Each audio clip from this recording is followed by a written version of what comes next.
ಪರಮಾತ್ಮ, ಇಂದಿನ ರಾಜಸಭೆಯಲ್ಲಿ ನಾನು ಆಡಿದ ಮಾತುಗಳಿಂದ ತಮ್ಮ ಮನಸ್ಸಿಗೆ ನೋವಾಗಿದ್ದರೆ ದಯವಿಟ್ಟು ಕ್ಷಮಿಸಿ. ಅಂದಿಗೂ ಇಂದಿಗೂ ಎಂದೆಂದಿಗೂ ನೀವೇ ನನ್ನ ಆರಾಧ್ಯ ದೈವ. ಆದರೂ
ಮಹಾಮಹಿಮನಾದ ನೀನು ಕುಲಹೀನನಾದ ನನ್ನನ್ನು ಇಷ್ಟೊಂದು ಆದರಿಸಿ ಕರೆತರಲು ಕಾರಣವೇನು ಸ್ವಾಮಿ?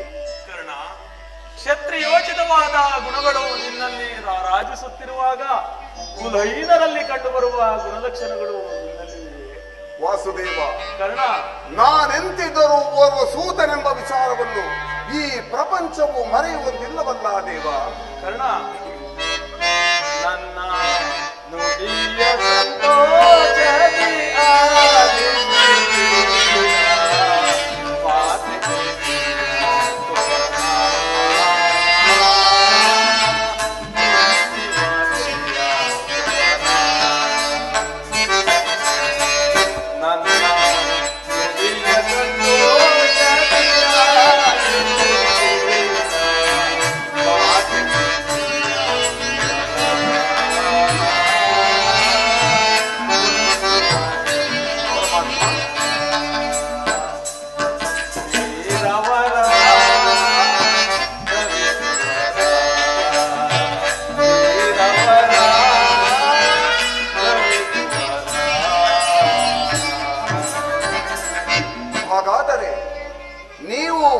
ನನ್ನ ಜನ್ಮ ರಹಸ್ಯವನ್ನು ತಿಳಿಸಬಲ್ಲಯ ದೇವ?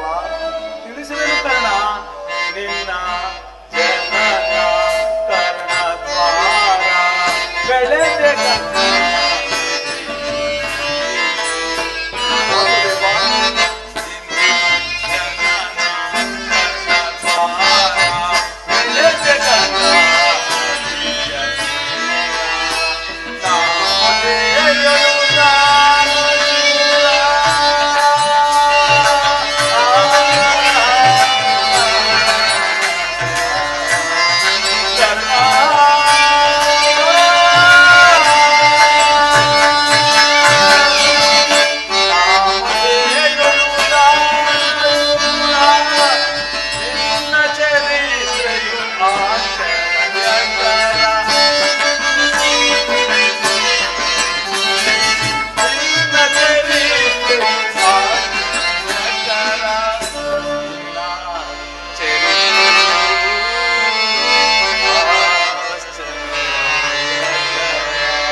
ಹಾಗಾದರೆ ನೀವು ಹೇಳುತ್ತಿರುವ ಮಾತುಗಳು ಸತ್ಯವೇ ಆಗಿದ್ದ ಪಕ್ಷದಲ್ಲಿ ಈ ಪ್ರಪಂಚವು ನನ್ನನ್ನು ಸೂತ ಹೀನ ಕುಲದವನೇ ಎಂದು ಅಪಹಾಸ್ಯ ಮಾಡುತ್ತಿರುವುದಲ್ಲ. ನಾನು ಇಂತಹನೆಂಬ ವಿಚಾರ ಇವರಿಗೆ ತಿಳಿಯದೆ ಸ್ವಾಮಿ. ಕರ್ಣ,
ಕ್ಷತ್ರಿಯ ಶ್ರೇಷ್ಠವಾದ ಚಂದ್ರವಂಶವೇ ನಿನ್ನ ವಂಶ. ಕುಂತಿ ದೇವಿಯೇ ನಿನ್ನ ತಾಯಿ. ಲೋಕೈಕ ವೀರರಾದ ಪಾಂಡವರು ನಿನಗೆ ಸಹೋದರರಾಗಬೇಕು ಕರ್ಣ. ಪರಮಾತ್ಮ, ನೀವು ಹೇಳುತ್ತಿರುವ ಮಾತುಗಳು ಆಶ್ಚರ್ಯಕರವಾಗಿ ತೋರುವುದಲ್ಲ. ಓಹೋ, ಮರೆತಿದ್ದೆನು, ಇದು ಯುದ್ಧಕಾಲ.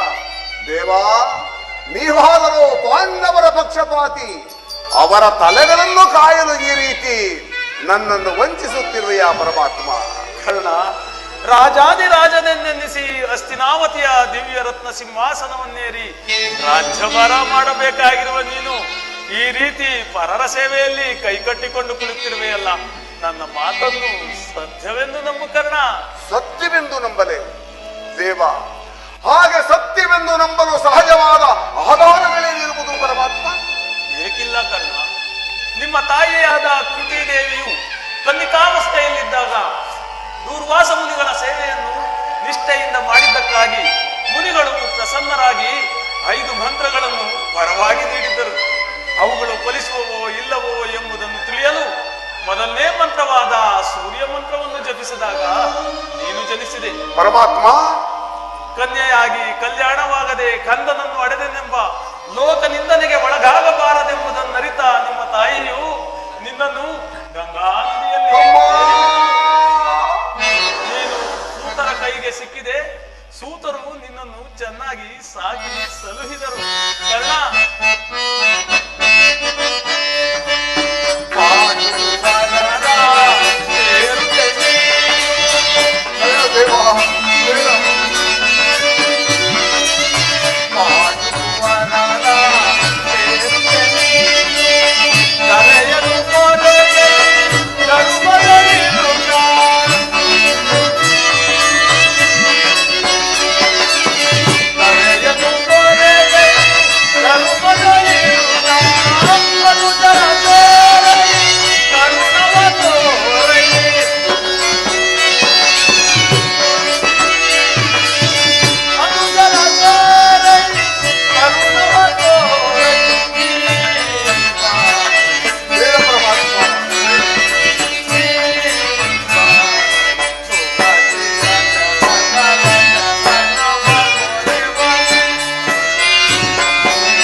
ಕೌರವರನ್ನು ಪಾಂಡವರನ್ನು ನಿನ್ನ ಪಾದದ ಮೇಲೆ ಕೆರಡುವೆ. ಅವರಿಂದಲೂ ಅವರ ಸಾಮಂತ ರಾಜರಿಂದಲೂ ಓಲೈಸಿಕೊಂಡು ಹಸ್ತಿನಾವತಿಯ ದಿವ್ಯ ರತ್ನ ಸಿಂಹಾಸನವನ್ನೇರಿ ರಾಜ್ಯಭಾರ ಮಾಡುವಂತೆ ಭಾಕರ್ಣ. ಓ ನನ್ನ ಭಾಗ್ಯದ ದುರ್ವಿಧಿಯೇ, ಏತಕ್ಕಾಗಿ ನನ್ನನ್ನು ಇಷ್ಟೊಂದು ವಿಧ ವಿಧವಾಗಿ ಕಾಡುತ್ತಿರುವೆ ದೇವಾ.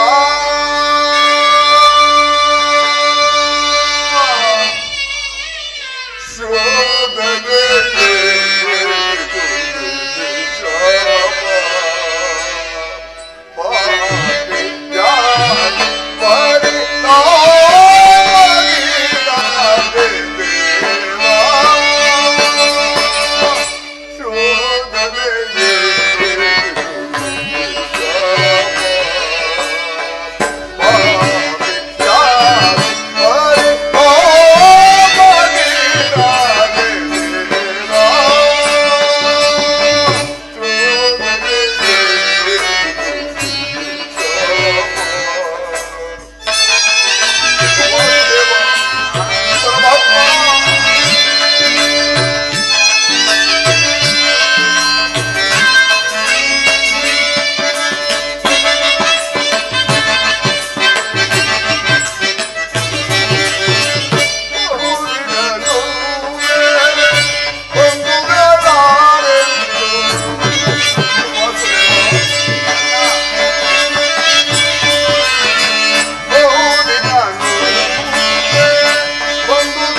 ಒಂದು ಕಡೆ ನನಗೆ ಆಶ್ರಯವನ್ನು ನೀಡಿ ಸಾಕಿ ಸಲಹಿದ ನನ್ನ ತಂದೆ ಕೌರವೇಶ್ವರ, ಮತ್ತೊಂದು ಕಡೆ ಸಹೋದರರೆಂಬ ವಾತ್ಸಲ್ಯವನ್ನು ಈಗ ತಾನೇ ನನ್ನ ಕೊರಳಿಗೆ ಸುತ್ತಿಕೊಂಡಿರುವ ಆ ನನ್ನ ಪಾಂಡವರು, ಇವರಿಬ್ಬರಲ್ಲಿ ಯಾರನ್ನು ಆಶ್ರಯಿಸಲಿ, ಯಾರನ್ನು ತ್ಯಜಿಸಲಿ?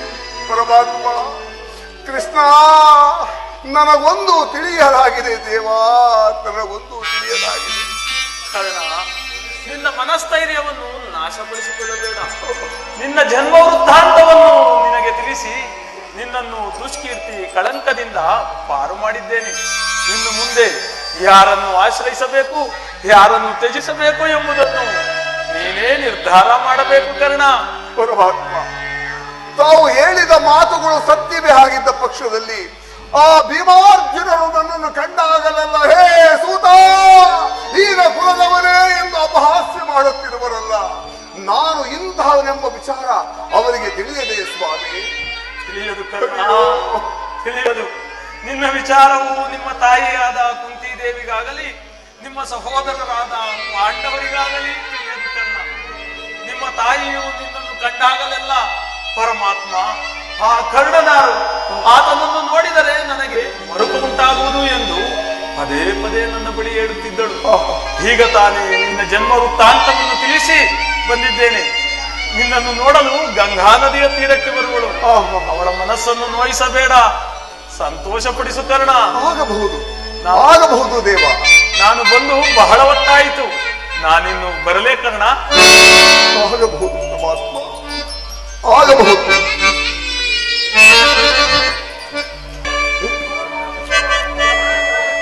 ತಕ್ಕವನಲ್ಲ, ಧರ್ಮವೇ ತನ್ನ ಉಸಿರೆಂದು ನಂಬಿರುವ ಧರ್ಮರಾಜನು ನನ್ನ ಸಹೋದರನೇ. 1000 ಆನೆಗಳ ಬಲವುಳ್ಳ ರುದ್ರಾಂಶ ಸಂಭೂತನಾದ ಭೀಮಸೇನನು ನನ್ನ ಸಹೋದರನೇ. ತೇಜೋಮಯ ಮೂರ್ತಿಗಳಾದ ನಕುಲ ಸಹದೇವರೂ ನನ್ನ ಅನುಜಾತರೇ. ಪಾಂಡುರಾಜ, ಕುಂತಿದೇವಿ, ಮಾದ್ರಿ ದೇವಿಯರು ನನ್ನ ಜನನಿ ಜನಕರೇ. ಪರಶಿವನೊಡನೆ ಸರಿಸಮಾನವಾಗಿ ಹೋರಾಡಿ ಆಶುಭ ಶಾಸ್ತ್ರವನ್ನು ಪಡೆದು ದಶ ದಿಕ್ಕುಗಳಲ್ಲಿಯೂ ಕೀರ್ತಿಯ ಜ್ಯೋತಿಯಾಗಿ ದಶಧಾಮಗಳಿಂದ ಕೂಡಿ ಯಾರೇ ಯುದ್ಧಕ್ಕೆ ನಿಂತರೂ ಅಪಜಯವನ್ನೇ ಹೊಂದದ ನನ್ನ ಪರಮ ಶತ್ರುವೆನಿಸಿದ ಅರ್ಜುನ, ಅರ್ಜುನನೂ ನನ್ನ ಸಹೋದರನೇ. ಅಯ್ಯೋ ಅರ್ಜುನ, ಈಗ ತಾನು ನಿನ್ನನ್ನು ಕೊಲ್ಲುವುದಾಗಿ ನಾನು ಶಪಥವನ್ನು ಮಾಡಿ ಬಂದೆನಲ್ಲ. ನಿನ್ನ ರುಂಡವು ಈ ಭೂಮಿಯ ಮೇಲೆ ಉರುಳಿ ರಕ್ತದ ಒಡವಿನಲ್ಲಿ ಕೊಚ್ಚಿ ಹೋಗುವುದನ್ನ ಈ ಪಾಪಿ ಕಣ್ಣುಗಳಿಂದ ಹೇಗೆ ನೋಡಲಿ ಅರ್ಜುನ, ಹೇಗೆ ನೋಡಲಿ? ನನ್ನ ಯಾವ ಪಾಪದ ಫಲಕ್ಕಾಗಿ ಸೂತನೆಂಬ ಅಪಮಾನದ ಆವೃತ್ತಕ್ಕೆ ಸಿಲುಕಿ ಚಿಕ್ಕದಾದ ದೇಹದಲ್ಲಿ ಅಪಾರವಾದ ಬೆಂಕಿ ಬಿಟ್ಟುಕೊಂಡು ಬಾಳುತ್ತಿರುವ ನಾನು ಬಂಧು ವರ್ಗದವರು ಯಾರೆಂದು ತಿಳಿಯದೆ ವ್ಯಥಪಡುತ್ತಿರುವಾಗ ಬಂಧು ವರ್ಗದವರು ಇಂತಹವರೇ ಎಂದು ತಿಳಿದ ಬಳಿಕ ಈ ಮನಸ್ಸಿಗೆ ಎಂತಹ ಉಭಯ ಸಂಕಟ ಪ್ರಾಪ್ತವಾಯಿತು. ಹೇ ಪಾಪಿ ಕರ್ಣ, ಪಾಂಡು ಪುತ್ರರಾಗಿ ಜನಿಸಿರುವ ನೀನು ಆ ಪಾಂಡು ಕುಮಾರರನ್ನೇ ಕೊಲ್ಲಲು ನಿಂತಿರುವೆಯಲ್ಲ. ಕೊಲ್ಲಲೇ ಪಾಂಡು ಕುಮಾರರು, ಕೊಲ್ಲಲೇ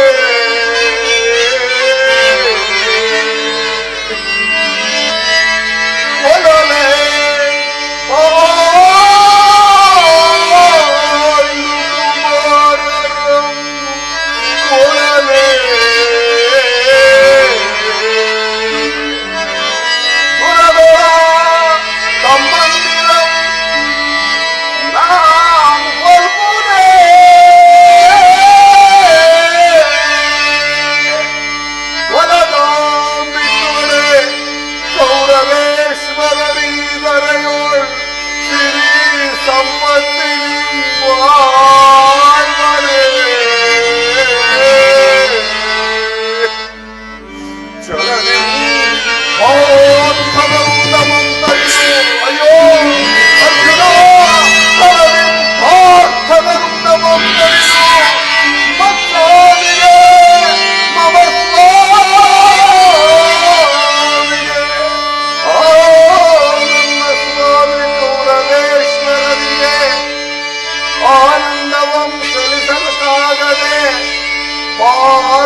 ವಾಸುದೇವ, ದೀನನ ಯಾರಿದೆ? ನಿನ್ನ ಹೊರತು ಬೇರೆ ಗತಿ ಯಾರು ತಂದೆ? ಆತ್ಮೀಯ ಸಜ್ಜನರಿಂದ ಪರಿತ್ಯಜಿಸಲ್ಪಟ್ಟಿದೆ. ರಾಜ ತ್ಯಾಗವನ್ನು ಮಾಡಿದ್ದಾಯಿತು, ಕಾಡಿನ ಕಾಡುಗೋಲದಾಯಿತು. ಭಾವಿಸಿದರೆ ಹೆಜ್ಜೆ ಹೆಜ್ಜೆ ಅಪಮಾನ. ಹೇಳಿದಾಗ ಈ ದ್ರೌಪದಿಯ ಹಣೆಯ ಬರಹದಲ್ಲಿ ಇನ್ನು ಏನೇನನ್ನು ಬರೆದಿರಬೇಕು ತಂದೆ, ಏನೇನನ್ನು ಬರೆದಿರಬೇಕು? ಪ್ರಿಯತಮೇ, ಇವಳೇಕೆ ಈ ರೀತಿ ಚಿಂತಾಮಗ್ನಳಾಗಿರುವುದು?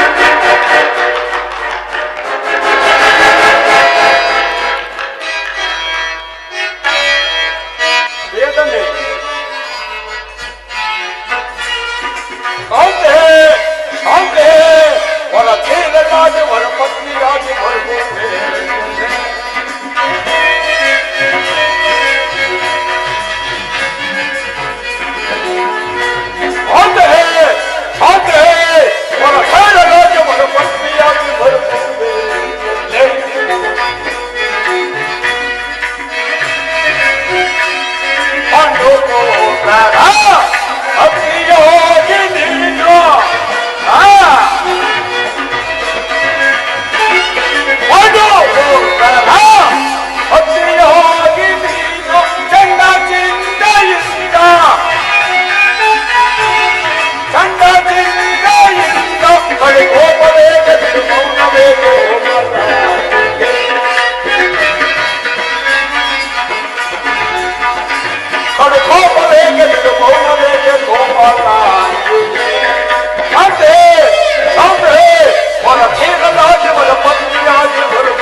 ಪ್ರಿಯತಮೇ, ಏಕೆ ಏಕೆ ನಿಷ್ಕಾರಣವಾಗಿ ಅಳುತ್ತಿರುವೆಯಲ್ಲ? ಕಾರಣವೇನು? ನಿಷ್ಕಾರಣವಾಗಿ ಅಳುತ್ತಿಲ್ಲ. ಈ ದ್ರೌಪದಿ ಅಳಿವಿಗೆ ಒಂದಲ್ಲ ಹತ್ತಾರು ಕಾರಣಗಳಿರುವುದು. ನೀವಾದರೂ ಪುರುಷರು, ಯಾರಾದರೂ ಏನಾದರೂ ಅಂದರೆ ದುರ್ವಾಕ್ಯಗಳನ್ನಾಡಿದರೆ ಅವರಿಗೆ ತಕ್ಕ ಪ್ರತಿಕಾರ ಮಾಡುವ ಸ್ತ್ರೀಯರ ವಿಚಾರ ಹಾಗಲ್ಲ. ಅನ್ನ ವಸ್ತ್ರಗಳಿಗಾಗಿ ಪರರನ್ನು ಆಶ್ರಯಿಸಬೇಕು. ತಮ್ಮ ಆತ್ಮ ಗೌರವವನ್ನು ರಕ್ಷಿಸಿಕೊಳ್ಳಬೇಕಾದ್ರೆ ಅನ್ಯರ ಆಶ್ರಯ ಬೇಕೇ ಬೇಕು. ಹೇಳಿದಾಗ ಈ ದ್ರೌಪದಿ ಹಣೆ ಬರದಲ್ಲಿ ಇನ್ನು ಏನೇನನ್ನು ಬರೆದಿರಬೇಕು ತಂದೆ, ಏನೇನನ್ನು ಬರೆದಿರಬೇಕು? ಹೇಳಬೇಡ ಪಾಂಚಾಲಿ, ಹೇಳಬೇಡ. ಸ್ತ್ರೀಯರ ಪರೋಧೀನತೆಯು ನಮ್ಮ ಸಮಾಜದ ನಿಯಮ. ಭಗವತ್ ಸ್ವರೂಪರಾದ ಋಷಿಗಳಾಜ್ಞೆ.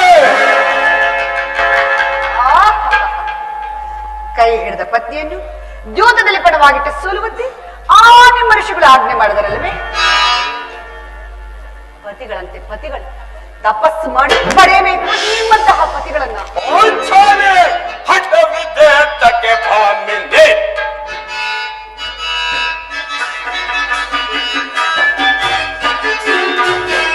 ಹಠವಿದ್ದೆ ತಕ್ಕೆ ಭಾಮಿಂದೆ, ಮನೆ ತುಣೆ ತುವೇನು ಮಣಿಯಲೆ ಹಠವಿದ್ದೆ ತಕ್ಕೆ ಭಾಮಿಂದೆ.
ಪಾಂಚಾಲಿ,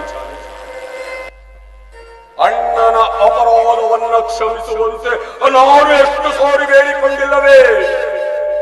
ಆದದ್ದಾಯಿತು, ಅದನ್ನು ಮರೆತು ಬಿಡು.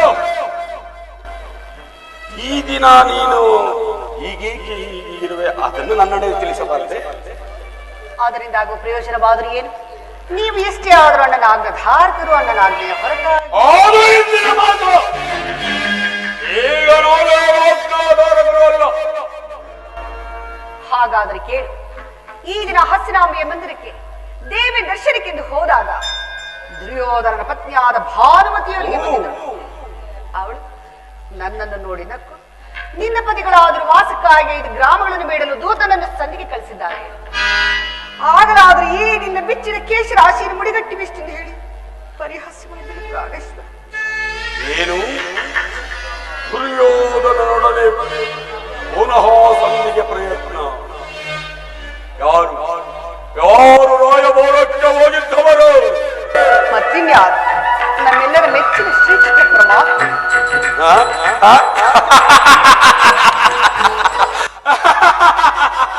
ಗೋಪಿಕಾಂಡನೆಯರ ವಿಲಾಸ ವಿಭ್ರಮಗಳಲ್ಲಿ ಪರಿವೇಷ್ಟಿತನಾದ ಆ ಯದುಮತಿಯು ಯೋಧವನ್ನು ಮರೆಯುವುದು ಸಹಜ. ಅರ್ಜುನನ ಸೋರಗಿಯಿಂದ ಹಿಂದಿರುಗಿದಾಗಲೇ ಹೀಗಾಗುವುದೆಂದು ಭಾವಿಸಿದ್ದನು. ಸಾರಿ ಅದಿರಲಿ ಪ್ರಿಯತಮೆ, ಆ ಭಾನುಮತಿಗೆ ಏನೆಂದು ಉತ್ತರ ಕೊಟ್ಟೆ? ಪ್ರಶ್ನೆಗೆ ಸರಿಯಾದ ಉತ್ತರವನ್ನೇ ಕೊಟ್ಟೆ. ಏನೆಂದು? ನಿನ್ನ ಮುಡಿಯನ್ನು ಬಿಡಿಸುವವರೆಗೂ ನನ್ನ ಮುಡಿಯನ್ನು ಕಟ್ಟುವುದಿಲ್ಲವೇ?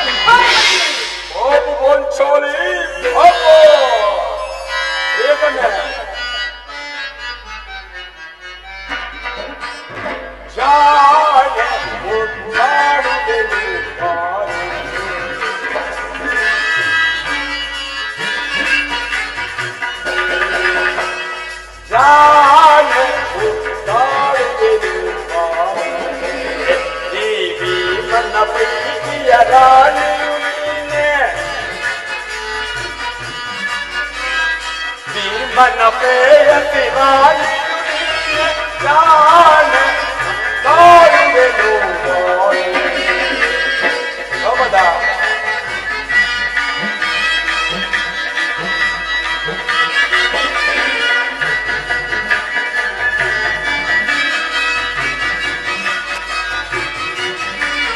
हमारे पारी बाबा हमारे युगे देंगे भाई तो शब्द बाबा हरि सुनेंगे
ಭೀಮನ ಪ್ರೀತಿಯ ರಾಣಿಯು ನೀನೆ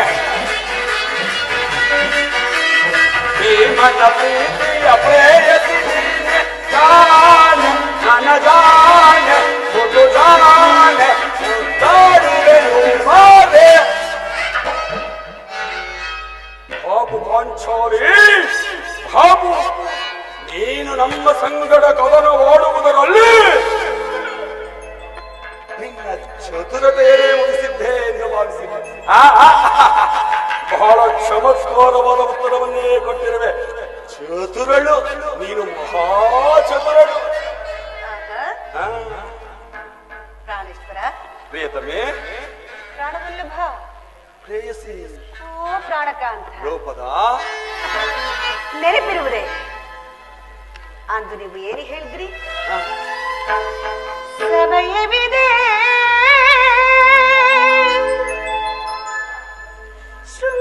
ಶೃಂಗಾರಕ್ಕೆ ಭೀಮಾ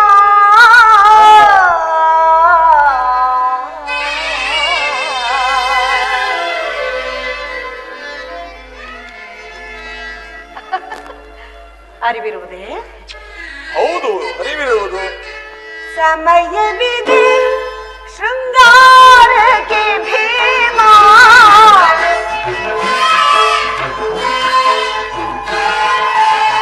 ಸಮಯವಿದೆ ಶೃಂಗಾರಕ್ಕೆ ಭೀಮಾ ನನ್ನದೆಯ ಮನಕ್ಕಿಲ್ಲ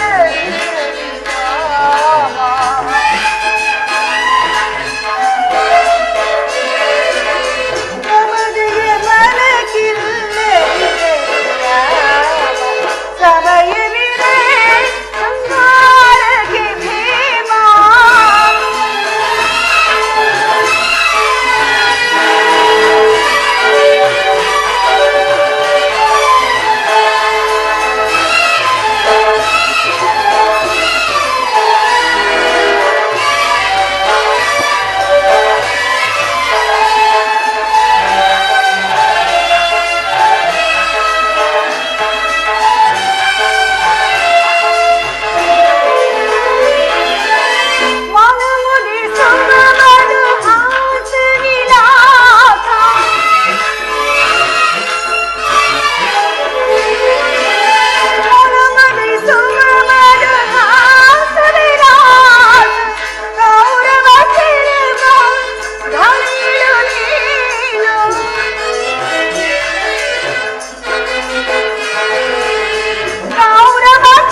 ಸಂಸಾರಕ್ಕೆ ಭೀಮಾ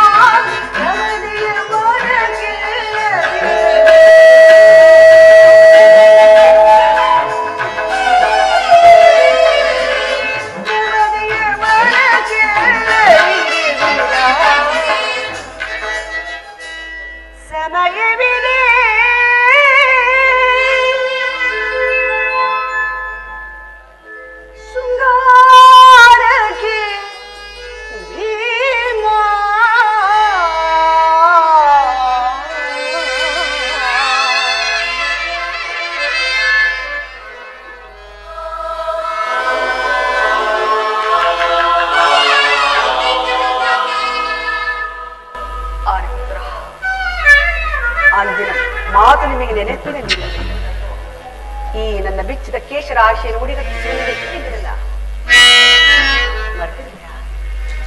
ಪುನಃ ನನ್ನ ಬಾಯಿಂದ ಅದೇ ಪ್ರತಿಜ್ಞಾ ವಾಕ್ಯಗಳನ್ನು ನುಡಿಸಲು ಅಪೇಕ್ಷಿಸುವೆ. ಮಾಡಿದ ಪ್ರತಿಜ್ಞೆಯನ್ನು ಮರೆಯುವಂಥ ಏಡಿಯಲ್ಲ ಈ ನಿನ್ನ ಮುಂದೆ ಪ್ರಚಂಡ ಭೀಮ. ಹೇಳುವುದಷ್ಟೇ ಅಲ್ಲ, ಹೇಳಿದಂತೆ ನಡೀಬೇಕೆಂಬುದು ನನ್ನ ಇಚ್ಛೆ. ಆದರೆ ಏನು ಮಾಡುವುದು, ನೀನು ಎಷ್ಟೇ ಆದರೂ ಅಣ್ಣನ ಅನ್ನಧಾರಕನು, ಅಣ್ಣನಾಜ್ಞೆಯ ಹೊರತಾಗಿ. ಮಾತು ಈಗ ನಾನು ಯಾರೋ ಧಾರಕರು ಅಲ್ಲ. ಶಾಂತಿಯನ್ನು ಬಯಸುವವರು ಸಂಧಿಯ ಪ್ರಸ್ತಾಪದಲ್ಲಿ ತೊಡಗಲಿ. ನಾನು ಆತುರದಿಂದ ಯುದ್ಧವನ್ನೇ ಬಯಸುತ್ತೇನೆ. ಧರ್ಮಪರಾಯಣದ ಯುಧಿಷ್ಠಿರನು ಓ ದುರ್ಯೋಧನನ ಅನಂತ ಅಪರಾಧವನ್ನು ಕ್ಷಮಿಸಬಹುದು. ನಾನು ಒಂದು ಕ್ಷಣವೂ ಸಹಿಸಲಾರೆ.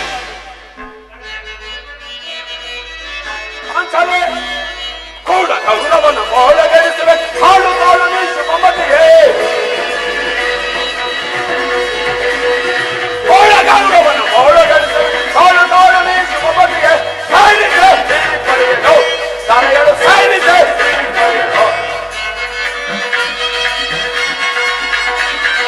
ಹೊರಗಡೆಗಲೇ ಗುರುಕುಲದಲ್ಲಿ ಹಳೆಯ ಮಕ್ಕಳೇ ಹೊರಗಡೆಗಲೇ ಗುರುಕುಲದಲ್ಲಿ ಹದಬಡಿಗೆ ನಮ್ಮಂತೆಯೇ ಸಾಯಿನಿದೆ ಪಡೆಯಲು ತಲೆಯಲು ಸಾಯಿನಿದೆ ಪಡೆಯಲು.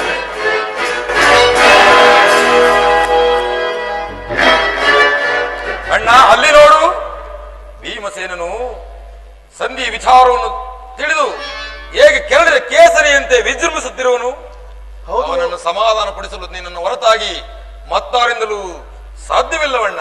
ಹೌದು ಅರ್ಜುನ, ಈ ಸಾರಿ ಭೀಮಸೇನನ ಕೋಪಕ್ಕೆ ದ್ರೌಪದಿಯೇ ಕಾರಣವೆಂದು ತೋರುವುದು. ಶ್ರೀಕೃಷ್ಣ ಪರಮಾತ್ಮನು ಹೇಳುತ್ತಿದ್ದನು, ಜಗತ್ತಿನ ಸುಖ ದುಃಖಗಳೆಲ್ಲ ಸ್ತ್ರೀಯರೇ ಕಾರಣವೆಂದು. ಭೀಮಸೇನ ನನ್ನಲ್ಲಿ ಕೋಪವೇ? ಪಾಂಚಾಲಿ ಅಣ್ಣನೇಕೆ ಸಿಟ್ಟಾಗಿರುವನು? ಏಕೆ? ಈ ನನ್ನ ಬಿಚ್ಚಿದ ಬಿರುಗುದಲು ನಿಮ್ಮ ಪ್ರಶ್ನೆಗೆ ಸರಿಯಾದ ಉತ್ತರವನ್ನೇ ಕೊಡಬಲ್ಲದಲ್ಲ. ಸೌರ್ಯವರು ಸಮಯಕ್ಕೆ ಬಂದರೆ ನನಗೆ ಯಾರಲ್ಲಿಯೂ ಕೋಪವಿಲ್ಲ. ಅರ್ಜುನನ ಸಮ್ಮುಖದಲ್ಲಿ ನಿಮಗೊಂದು ವಿಷಯ ತಿಳಿಸಬೇಕೆಂದಿರುವೆನು. ಅದನ್ನು ನಿಮ್ಮಿಬ್ಬರ ಸಮ್ಮುಖದಲ್ಲಿ ತಿಳಿಸಿಯೇ ಬಿಡುತ್ತೇನೆ. ಈ ಸಂಧಿಯ ಸುದ್ದಿಯು ನಿಮಗೆ ಉಚಿತವಾಗಿರಬಹುದು. ಅರ್ಜುನನು ಅನುಮೋದಿಸಬಹುದು, ನಕುಲ ಸಹದೇವರು ಸಮ್ಮತಿಸಬಹುದು. ಆದರೆ ಈ ದಾಸ್ಯ ವೃತ್ತಿಯು ಪಾಂಡವರ ಕಳಂಕವೆಂದು ಭಾವಿಸಿದೆ. ದರಿದ್ರ ಭಿಕ್ಷುಕರಂತೆ ಕಂಡವರ ಮನೆಯ ಬಾಗಿಲಲ್ಲಿ ನಿಂತು ಸಂಧಿಯಾಚನೆ ಬೇಡಲು ಪಾಂಡವ ರಾಜೇಂದ್ರನು ನಮ್ಮನ್ನು ಪುತ್ರರನ್ನಾಗಿ ಪಡೆಯಲಿಲ್ಲ. ಅಗ್ರಜ, ಯುದ್ಧಕ್ಕಾಗಿ ನಿಮ್ಮ ಅನುಮತಿಯನ್ನಾಗಲಿ ಅರ್ಜುನನ ಸಹಾಯವನ್ನಾಗಲಿ ಬೇಡುವುದಿಲ್ಲ. ನಾನು ಮತ್ತು ನನ್ನ ಈ ಕಥಾ ಜಗತ ಮಹಾಯುಧ, ಈ ಕಥಾ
ನಾನು ನನ್ನ ಪ್ರಯತ್ನವನ್ನು ಮಾಡುವೆನು.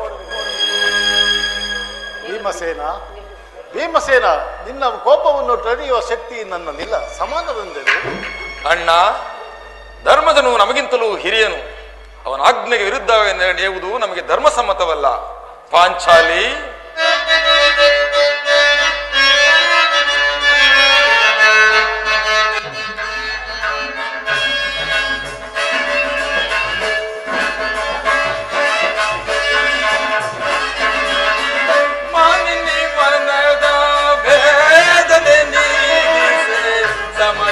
ಸಮಯವಿದಂತರಿದೆಯ ತರುಣಿ ಎತ್ತೆಯೇ ನುಗುಡವು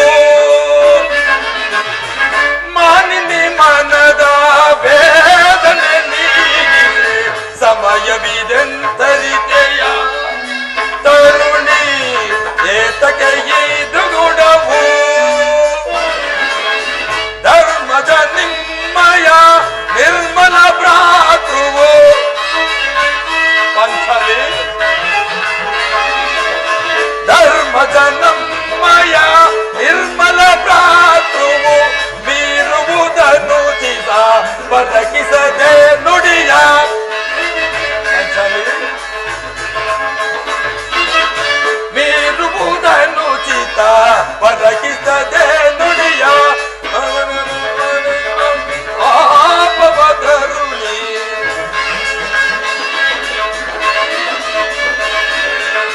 ಸಹಿಬುದು ಮನದನು ತಾಪವತರುಣಿ ದೊಂಗವಿಂದ ಗಣರಾಜ್ಯ ಸಾಧಿಪೆ ಕೋಮಲ ಹೃದಯದ ಕರಗುವ ಪರಿಯ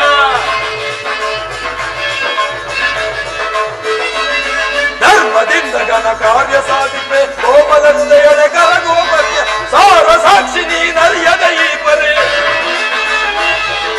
ಸಾರ ಸಾಕ್ಷಿ ನೀನರಿಯದ ಈ ಪರಿ ಯಾಕಿತ್ತು ನೀನಿತ್ತು ವಿಷಾದ ಪಡುವೆ ಯಾಕಿತ್ತು ನೀನಿತ್ತು ವಿಷಾದ ಪಡುವೆ ಮಾನಿನಿ ಮನದ ವೇದನೆ ನೀಡಿಸೆ ಸಮಯವಿದಂತರಿದೆಯ ತರುಣಿ ಏತಕ್ಕೆ ದುಗುಡವು. ಇದಕ್ಕೆ ನೀನೇನು ಹೇಳುವೆ ಪಾಂಚಾಲಿ? ನಿಮ್ಮೆಲ್ಲರಿಗೂ ಉಚಿತವಾಗಿದೆಯೇನು? ಯುದ್ಧವು ಕ್ಷತ್ರಿಯ ಕರ್ತವ್ಯ. ಅಭಿಮಾನವಶರಾಗಿ ಯುದ್ಧವನ್ನು ಪ್ರಾರಂಭಿಸಿದರೆ ಅದರಿಂದ ಅನಾಹುತಕ್ಕೆ ನಾವೇ ಕಾರಣವಾಗಬೇಕು. ಅದಕ್ಕಾಗಿ ನಾನು ಸಂಧಿಗೆ ಪ್ರಯತ್ನಿಸುವುದು ದೇವಿ. ರಾಜೇಂದ್ರ, ದೌಮ್ಯನನ್ನು ಸಂಧಿಗೆ ಕಳುಹಿಸಿ ಅಪಮಾನ ಹೊಂದಿದೆ. ಇನ್ನು ಕುಲ ಪುರೋಹಿತನನ್ನು ಕಳಿಸಲು ಅದು ಮದುವೆ ಔತಣವಲ್ಲವೆಂಬ ಪರಿಜ್ಞಾನವೂ ಕೂಡ ನಿಮಗಿಲ್ಲದೆ ಹೋಯಿತು. ಆದರೆ ಪುನಃ ಶ್ರೀಕೃಷ್ಣ ಪರಮಾತ್ಮನನ್ನ ಅಪಮಾನಕ್ಕೆ ಗುರಿ ಮಾಡಿರಲೆಂಬ ಚಿಂತೆ ಎಡೆಬಿಡದೆ ನಮ್ಮನ್ನು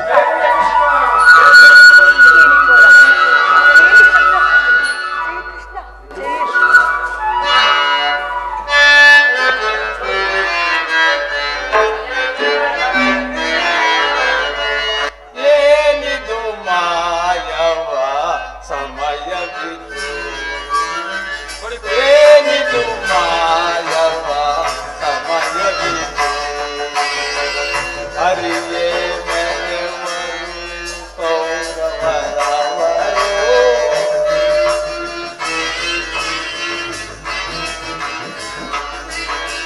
ಹರಿಯೇ ಮೆರೆವರು ಕೌರವರವರು ಏನಿದು ಮಾಯವ ಸಮಯವಿದು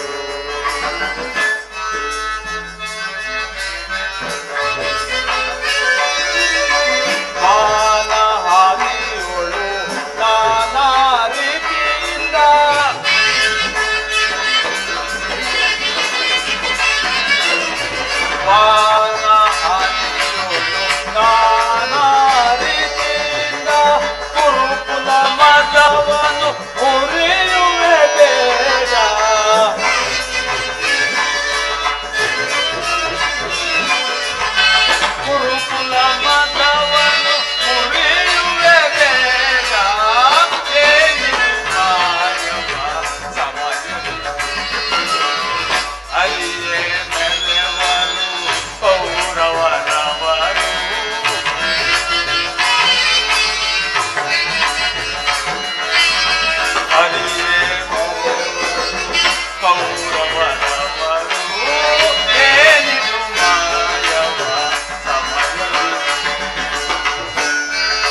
ಕೆರಳಿಸಿ ನಾನು ಕುರುಕುಲ ಮತವನ್ನು ಮುರಿಯುವೆನೀಗ.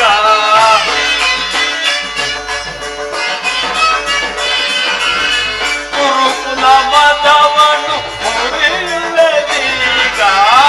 ಏನಿದು ಮಾಯವ ಸಮಯವಿದು ಸಮಯವಿದು.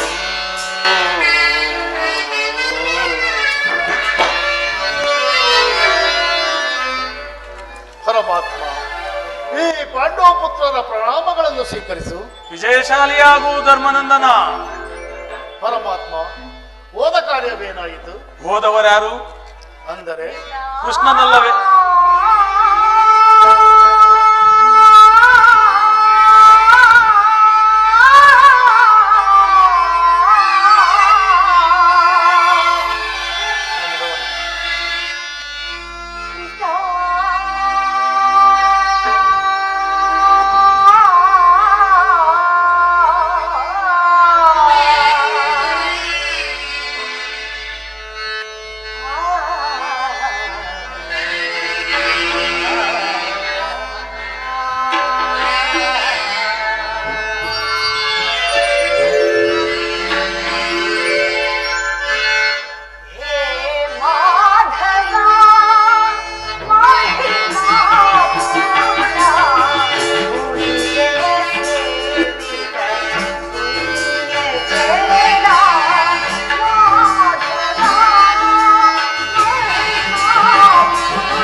ಕಾರ್ಯವೇನಾಯಿತು?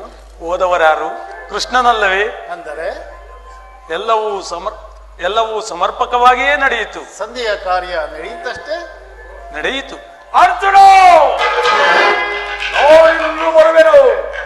ಈ ನಿನ್ನ ಅಪೌರುಷದ ವರ್ತನೆ ಪುರಸ್ಕಾರವನ್ನ ನೀವೇ ಇರಲಿ. ಪ್ರತಿಜ್ಞೆಯಂತೆ ನಡೆಯುವ ಸ್ವಾತಂತ್ರ್ಯ ಮಾತ್ರ ನಮಗಿರಲಿ. ಪ್ರಾಣೇಶ್ವರ, ಸ್ವಲ್ಪ ಸುಮ್ಮನೆ ಇರಬಾರ್ದೆ. ಅಣ್ಣನ ಮಾತು ಮುಗಿಯಲಿ, ನಂತರ ನಿನ್ನ ಇಚ್ಛೆಯಿಂದ ಪಾಂಚಾಲಿ, ನಿಮ್ಮಣ್ಣನ ಮಾತು ಮುಗಿಯುವಷ್ಟರಲ್ಲಿ ನನ್ನ ತೋಳೆ ಪರಮಾತ್ಮ, ರಾಜ್ಯಸಭೆಯಲ್ಲಿ ಯಾರ್ಯಾರು ಇದ್ದರು? ಎಲ್ಲವೂ ಸಮರ್ಪಕವಾಗಿಯೇ ನಡೆಯಿತು. ಏನೆಂದು? ಭೀಷ್ಮ, ದ್ರೋಣ, ಧೃತರಾಷ್ಟ್ರ ಮುಂತಾದವರು. ಓ ದುರ್ಯೋಧನ, ಆತನೂ ಸಹ. ಕೃಷ್ಣ, ಈ ನಿನ್ನ ಸಮಸ್ಯೆ ಮೋದುಗಳು ನಮಗೆ ಬೇಡ. ಈ ದುರ್ವಾರ್ತೆಯನ್ನು ಹೇಳಬೇಕೆಂಬುದು ನಿನ್ನ ಇಚ್ಛೆಯಾಗಿತ್ತು. ಅದನ್ನು ನೀನು ಸಾಧಿಸಿದೆ. ಸಾಧಿಸು, ಸಾಧಿಸು, ಚೆನ್ನಾಗಿ ಸಾಧಿಸು. ಸಹೋದರರೇ, ಈ ನಿಮ್ಮ ಅಪೌರುಷದ ವರ್ತನೆ ಪುರಸ್ಕಾರವನ್ನ ನೀವೇ ಹೊಂದಿಸಿರಿ. ಹೋದರಲ್ಲಿ ಈ ಭೀಮಸೇನನು ಯೋಭಾಗವನ್ನು ಅಪೇಕ್ಷಿಸುವುದಿಲ್ಲ. ನಿರಾಶಳಾಗಬೇಡ ಪಾಂಚಾಲಿ, ನಿರಾಶಳಾಗಬೇಡ. ಈ ಭೀಮನು ಬದುಕಿದ್ದರೆ ನಿನ್ನ ಸೇಡನ್ನು ತೀರಿಸುವುದು. ಅಬ್ಬಾ, ನೀನು ನಿಜವಾಗಿಯೂ ಹಿಡಿಂಬಾಪತಿಯೇ ಸರಿ. ಇಷ್ಟೊಂದು ಕೋಪವಿಲ್ಲದಿದ್ದರೆ ಆ ರಕ್ಕಸಿಯನ್ನು ಆಳುವುದು ಹೇಗೆ ಸಾಧ್ಯವಾಗುತ್ತಿತ್ತು? ನನ್ನ ಮಾತನ್ನು ಸಾವಧಾನದಿಂದ ಕೇಳು. ಕೃಷ್ಣ, ಸುಮ್ಮನೆ ನನ್ನನ್ನು ಕಾಡಬೇಡ. ಈ ಸಂಧಿಯ ಸುದ್ದಿ ಒಪ್ಪದು. ಭೀಮಸೇನ, ನಿನಗೊಪ್ಪುವ ವಿಚಾರ ಹೊಂದಿರುವುದು. ಆ ದುರ್ಯೋಧನನು ನಿನಗೊಂದು ಸಂದೇಶವನ್ನು ಕಳಿಸಿರುವನು. ಏನು ಏನೋ ಸಂದೇಶ? ದುರ್ಯೋಧನನ ಸಂದೇಶ ಅಂದರೆ ನನ್ನ ಉದ್ದೇಶ ಸಂಧಿಯಾಗಿರಬಾರದು. ಕೃಷ್ಣ, ಏನು ಏನು ಆ ದುರ್ಯೋಧನ ಸಂದೇಶ? ಹೇಳು. ಆ ಸಂದೇಶವನ್ನು ಕೇಳುವ ಇಚ್ಛೆ ಇದ್ದರೆ ನೀನು ನನ್ನ ಬಳಿ ಕೈ ಕಟ್ಟಿಕೊಂಡು ಕುಳಿತುಕೊಂಡರೆ ಆಗ ನಿನಗೆ ಆ ಪ್ರಿಯವಾದ ಸಂದೇಶವನ್ನು ಇಲ್ಲ, ನಿಂತಿದ್ದಂತೆ ಹೇಳಿಬಿಡು. ಕುಳಿತುಕೊಳ್ಳದ ಹೊರತು ನಾನು ನಿನಗೆ ಆ ಪ್ರಿಯವಾದ ಈ ಪರಿಹಾಸ್ಯ ಬೇಕೆ ಕೃಷ್ಣ? ಇದು ಪರಿಹಾಸ್ಯವಲ್ಲ ಭೀಮಸೇನ. ನಿನ್ನನ್ನು ಕಂಡರೆ ನನಗೆ ಅಷ್ಟೊಂದು ಭಯ. ಆ ಗದೆಯನ್ನು ಕ್ಷಣಕಾಲ ದೂರ ಬಿಟ್ಟು ನನ್ನ ಬಳಿ ಕೈ ಕಟ್ಟಿಕೊಂಡು ಕುಳಿತುಕೋ. ಆಗ ನಿನಗೆ ಆ ಪ್ರಿಯವಾದ ಸಂದೇಶವನ್ನು ಹೇಳುವೆನು. ಇದು ನೀನು ಅಪೇಕ್ಷೆಯಂತೆ ಕುಳಿತುಕೊಳ್ಳುವೆನು. ಈಗಲಾದರೂ ಹೇಳು. ಕೋಪ ಮಾಡಿಕೊಳ್ಳುವುದಿಲ್ಲ ತಾನೇ? ಅದು ಹಾಗಾದರೆ ಈಗ ನೀನು ನನ್ನ ಬಂದಿ. ಕ್ಷಣಕಾಲ ಮಾತ್ರ. ಆಗಲಿ ಅರ್ಜುನ, ತೆಗೆದುಕೋ ಈ ಗದೆಯನ್ನು. ಕ್ಷಣಕಾಲ ಹಿಡಿದರು ಆಗಬಹುದು ಪರಮಾತ್ಮ. ಬಿಡಯ್ಯ. ಯಾಜ್ಞಸೇನಿ, ಇತ್ತ ಬಾ. ನಾನು ಹೇಳಿದಂತೆ ಮಾಡಬೇಕು ಕಂಡೆಯ. ಅಣ್ಣ, ಎಂದಾದ್ರೂ ನಾನು ನಿನ್ನ ಮಾತನ್ನು ಮೀರಿರುವೆನು. ಹಾಗಾದರೆ ಇದು ಪರಿಹಾಸ್ಯವಲ್ಲ ಯಾಜ್ಞಸೇನಿ. ಹಾಗಾದರೆ ತೆಗೆದುಕೋ ಈ ಹಗ್ಗವನ್ನು. ಈ ಹಗ್ಗದಿಂದ ಈ ನಿನ್ನ ಪತಿಯ ಕೈಗಳನ್ನು ಬಂಧಿಸು. ಅಣ್ಣ, ಇದೇನು ಇಂತಹ ಪರಿಹಾಸ್ಯ? ಬಂಡಿ ಬಂಡಿ ಅನ್ನವನ್ನು ತಿನ್ನುವ ಈ ಚಂಡ ಭೀಮನ ಕೈಗಳನ್ನು ಬಂಧಿಸಲು ಸಾಧ್ಯವೇ? ಇದು ಪರಿಹಾಸ್ಯವಲ್ಲ ಯಾಜ್ಞಸೇನಿ. ನೀನು ಶತ್ರುಗಳ ಎಡೆಮುರಿಯನ್ನು ಬಿಡಿಸುವುದರಲ್ಲಿ ಮಹಾಪಂಡಿತೆಯಂತೆ. ಹಾಗೆಯೇ ಈ ನಿನ್ನ ಪತಿಯ ಕೈಗಳನ್ನು ಕಟ್ಟುವೆಯೇನೋ ನೋಡೋಣ. ಭೀಮಸೇನ, ಆ ಸಂದೇಶವನ್ನು ಕೇಳುವ ಇಚ್ಛೆ ಇದ್ದರೆ ಪರಮಾತ್ಮನು ಹೇಳಿದಂತೆ ನನ್ನ ಕೈಗಳನ್ನ ಬಂಧಿಸು. ಕೋಪ ಮಾಡುವುದಷ್ಟೇ. ಆಗಲಿ.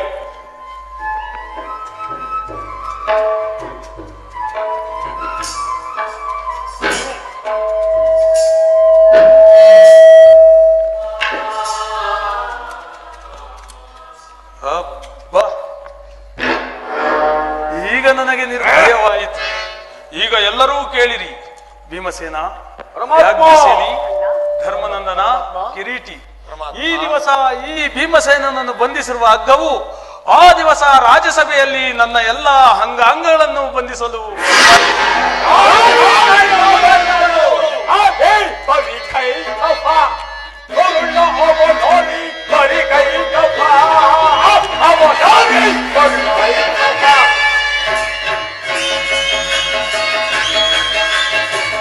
ಸದೆಯೊಳಗೆ ಕರಗ ಮೋದಿದವ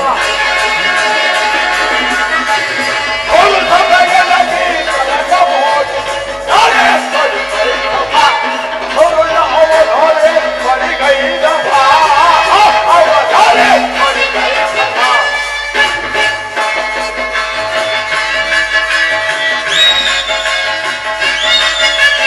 ಕೇಶವಾದಿನ ಪ್ರೀತಿಯೋ ಪ್ರೀತಿಯಿಂದಲೇ ನೋಡ್ಬೋದು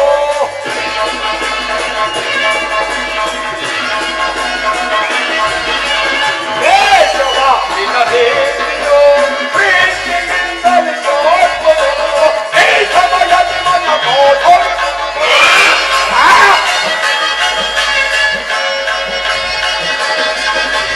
ಈ ಸಮಯದ ಮನ ನೋಡೋದು ಅರೆ ಪರಿಗೈದವ ಹೊರುಳ ಅವಧಾರೆ ಪರಿಗೈದವ ಅವಧಾರೆ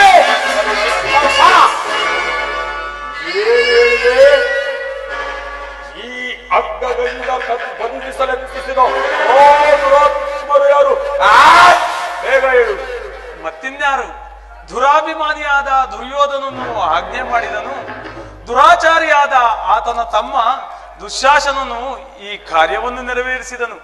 ಇಂತಹ ಸಾಹಸ ಕಾರ್ಯಗಳು ಅವರಿಂದಲ್ಲದೆ ಮತ್ತಾರಿಂದ ಸಾಧ್ಯ? ಪಾಂಚಾಲಿ ನನ್ನ ಕೈಯಲ್ಲಿ ಈ ನೀಚ ಬುದ್ಧಿಯಿಂದ ಆ ದುರಾಭಿಮಾನವು ಶಿವರವನ್ನೇ ಮುಟ್ಟಿರುವುದು. ನಮ್ಮ ಪ್ರಿಯ ಬಂಧುವಾದ ಕೃಷ್ಣನು ಪಾಂಡವರ ರಾಯಭಾರಿಯನ್ನ ಈ ರೀತಿ ಅಪಮಾನಿಸಿದರೆ ಅದಕ್ಕೆ ಗೌರವ. ಅಗ್ರಜ ಧನಂಜಯ, ಇದಕ್ಕೆ ನಿಮ್ಮಗಳ ಉತ್ತರವೇನು?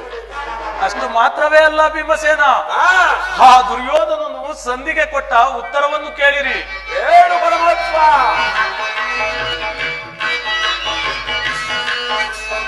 ತುಡುಕುತ್ತ ನುಡಿದ ಕೌರವನು ಹಿಡಿಂಬಾಪತಿಯೇ ಕೇಳು.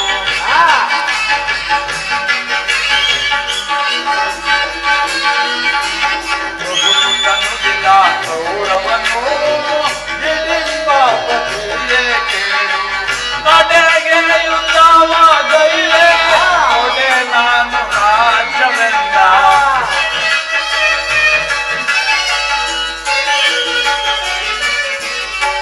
ಕಡೆಗೆ ಯುದ್ಧವಾಗೈಲೆ ಕೊಡೆ ನಾನು ರಾಜ್ಯವೆಂದ. ಐವರಿಗೈದು ಊರನ್ನು ಪಡೆದು ಭೀಮನಿಗೊಂದು ಗ್ರಾಮವೊಲಿದೆನು.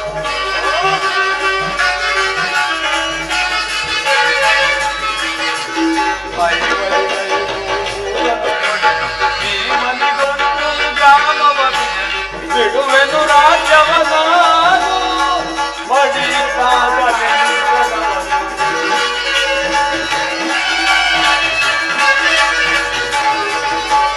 ಬಿಡುವೆನು ರಾಜ್ಯವ ನಾನು ಮಡಿದಾಗಲೆಂದನವನು.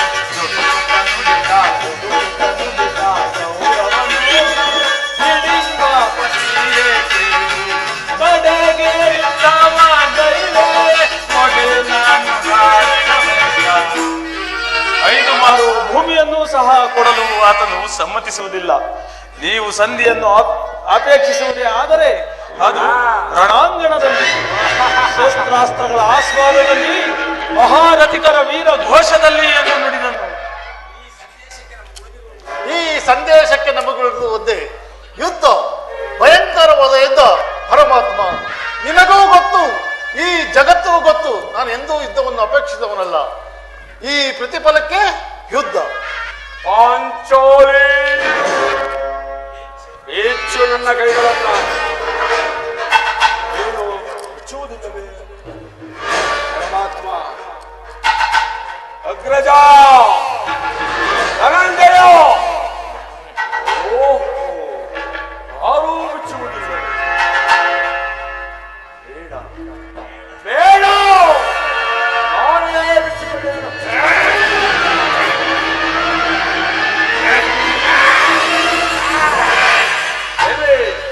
ಎಲ್ಲಿ ನನ್ನ ಕಥೆ? ಈಗ ಎಲ್ಲರೂ ಕೇಳಿರಿ. ಅಂದು ಆ ದುರ್ಯೋಧನನ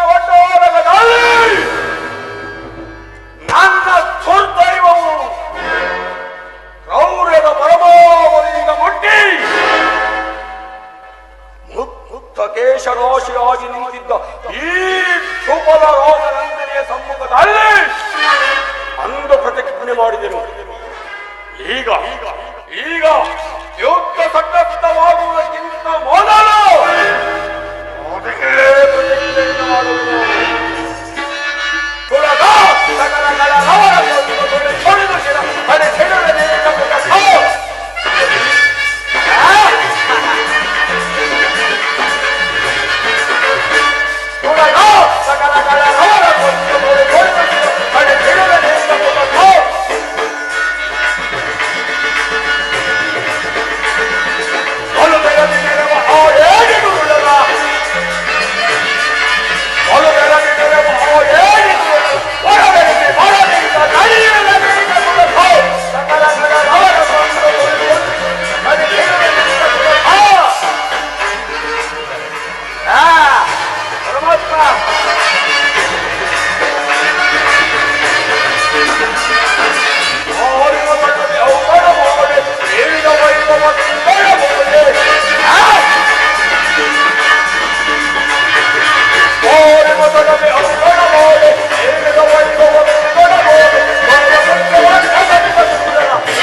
ಅವನ ಗುಂಡಿಗೆಯ ಬಿಸಿ ರಕ್ತದಿಂದ